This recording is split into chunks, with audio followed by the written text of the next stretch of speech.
Almost exactly a year ago on this programme, we filmed a pop group from Coventry who hated recording studios and wanted to make all their records in their front room. Up till that time, they'd only had one tiny hit in the bottom of the top 50, but they were sure that one day the front room sound was going to make the big time.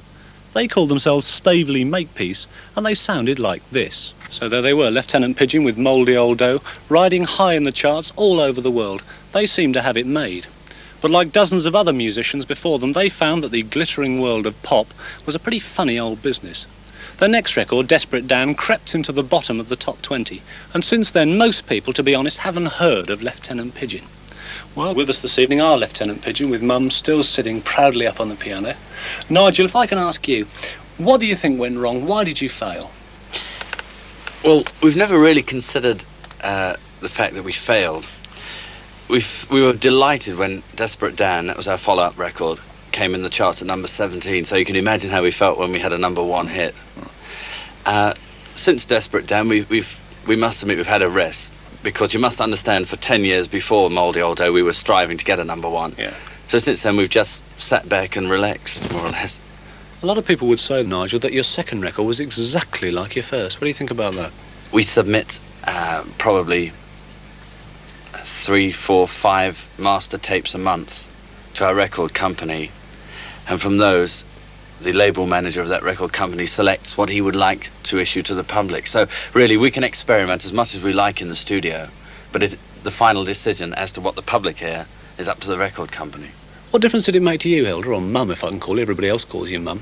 Suddenly you're on the television every night, you're in every daily newspaper every morning. What difference did it make to you? Do you go out and spend all your money? Do you buy millions of things you wanted all your life? No, not really.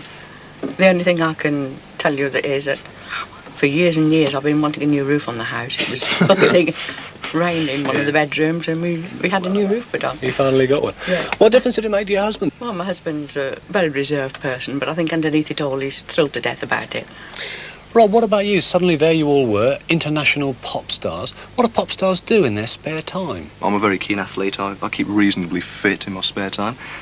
And I take a great deal of interest in trains, British Railways. I know, when you're talking to me about how you're a keen athlete, I know you go scampering around Coventry in your shorts. Don't you find people stop and point at you and say, there goes Rob Woodward, you know?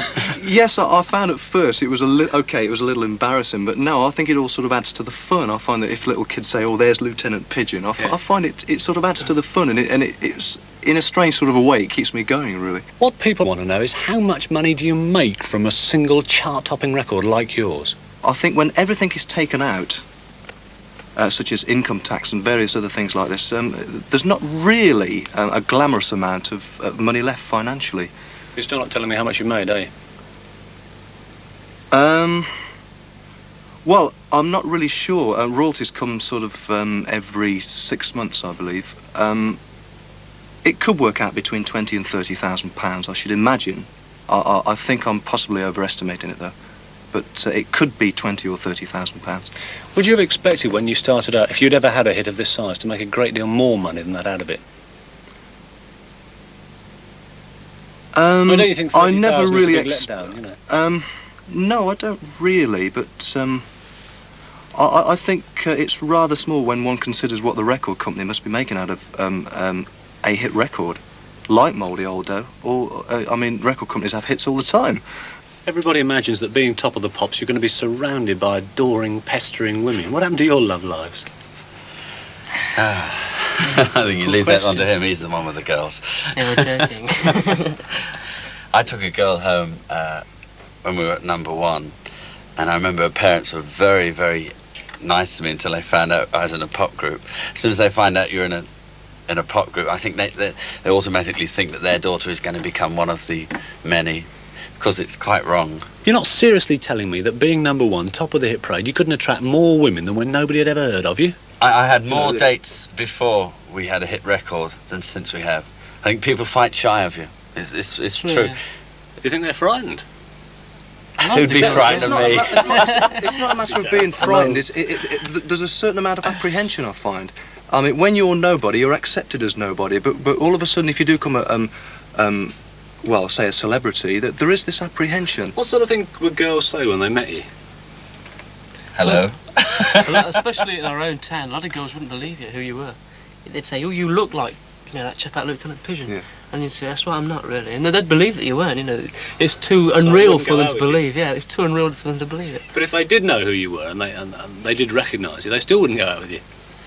You're so...